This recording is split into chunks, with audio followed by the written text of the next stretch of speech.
Hello students, welcome to MD सीमाएं के विषय। चलिए आज आप लोगों को एक नंबरिया प्रश्न बनाने जा रहा हूं। तो देखिए इसमें क्या है, पढ़िए। किसी वृत्त की परिधि फोर, ये कितना है, 462 यानी 462 सेंटीमीटर है। तो इसकी त्रिज्या होगी, आपसे त्रिज्या पूछ रहा है, ये परिधि है। तो ध्यान दीजिएगा, वृत्त की परिधि में क्या होता है, 2 पाई आर। तो यहाँ पर देखिए 2 अब पाई का मान, सॉरी 2 पाई आर, यहाँ पर देखिए 2 और पाई का मान कितना होगा, पाई का मान आपका हो जाएगा 22/7। देख रहा हूँ कि आ रहा है कि नहीं आ रहा है, आर आपका रह जाएगा। तो ध्यान दीजिएगा, आपको कटाना है किससे, इस से इसको काटना है। तो 2 3 अब कितना हो जाएगा, 1 हो जाएगा। चलिए हो गया। अब इससे 20 से कटाना है, इसको कटेगा या नहीं कटेगा देख लेते हैं। तो इससे जब कटाइएगा तो कितना हो जाएगा, 22 है तो 11 से काटा दीजिए ना, यहाँ पर आपका 2 हो जाएगा। और इसमें कितना हो जाएगा, इसको जब कटाएंगे तो 11 से 11 दूनी 22, 11 एकम मेरा 11 माने आपका हो गया 21। अब ध्यान दीजिएगा, 21 गुने 7, 21 गुने 7 कितना हो जाएगा, 21 गुने 7, 7 एकम 7, 7 दूनी 14, 147/2।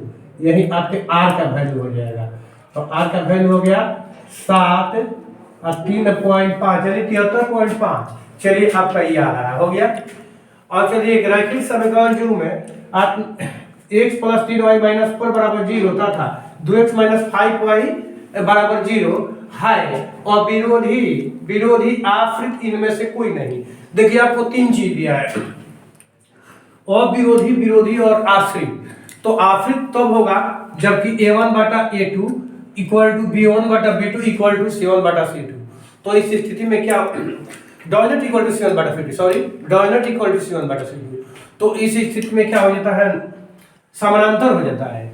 और यदि कहता है कि a1/a2 = b1/b2 = c1/c2 तो आश्रित हो जाता है। a1/a2 dot equal to b1/b2 तो क्या होता है, प्रतिच्छेदी हो जाता है। यहाँ पर अविरोधी को है। तो देखिए कि आपको क्या आ रहा है, a1/a2 यानी 1/2 हो जाएगा ये, और फिर हो जाएगा इस पर 3/-5। यहीं पर आपका डॉट इक्वल टू हो गया, दोनों बराबर नहीं है। तो बराबर नहीं है, इस स्थिति में अविरोधी होगा। अब चलिए ज्यादा समझना है तो वीडियो देख लीजिएगा, विरोधी और विरोधी का मैं वीडियो बनाकर डाल दिया हूँ। त्रिभुज ABC में D/BC एवं AD/DB = 3/5 है। यदि AE 4.8 हो तो इसी का मान आपसे पूछा जा रहा है। तो ध्यान दीजिएगा, ABC आपको एक ट्रायंगल दिया गया है। कितना दिया गया है, ABC आपको एक ट्रायंगल दिया गया है। इसमें D जो है BC के समानांतर है। अब देखिए कौन कौन सा दिया है, AD/DB यानी ये 3 कितना है, 3/5। इसके बाद AE 4.8 बटा EC आपसे पूछा जा रहा है कि इसी का मान कितना होगा। चलिए देखिए, ऊपर से ऊपर इसको करा दीजिए, 3 एकम 3, ये गया 3 × 18। अब इसके बाद 16/5 क्या, तो इस पर 3 गुना कर दिया तो इसी हो जाएगा। तो इसी बराबर कितना है, 16×5 = 80 होता है, 16×5 = 80 होता है। लेकिन एक दशमलव है तो 0 गायब हो जाएगा, नहीं 8 हो जाएगा। 18 है क्या, D। चलिए नहीं इसमें नहीं, सॉरी इसका ना था, इसमें आया। चलिए इसमें देखते हैं क्या कर रहा है। प्रथम 5 विषम संख्याओं का माध्य क्या होगा। तो जितना विषम संख्याओं का माध्य पूछे वही हो जाएगा। 5 विषम संख्या पूछ रहा है तो 5 हो जाएगा।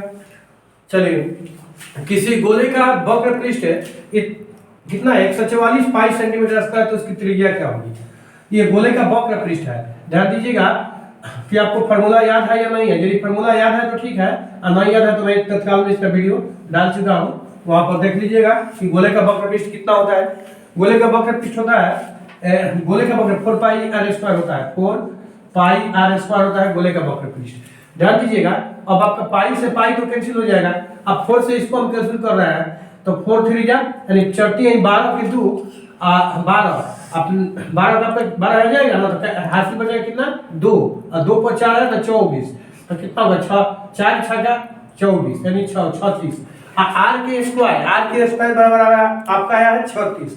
तो आर का स्क्वायर यदि 36 आया है तो आर बराबर कितना हो जाएगा, 6। चलिए यहाँ पर 6 सेंटीमीटर है। अब चलिए 6वां क्वेश्चन कह रहा है कि 3.27 है एक पूर्णांक, एक परिमेय संख्या, एक प्राकृत संख्या, एक अपरिमेय संख्या।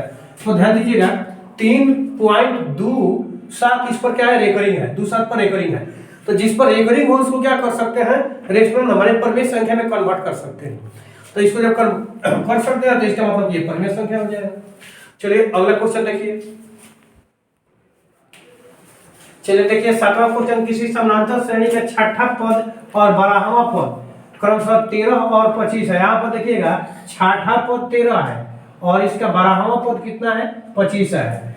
तो इसका पहला पद आपसे पूछा जा रहा है, यानी A1 पूछा जा रहा है पहला पद।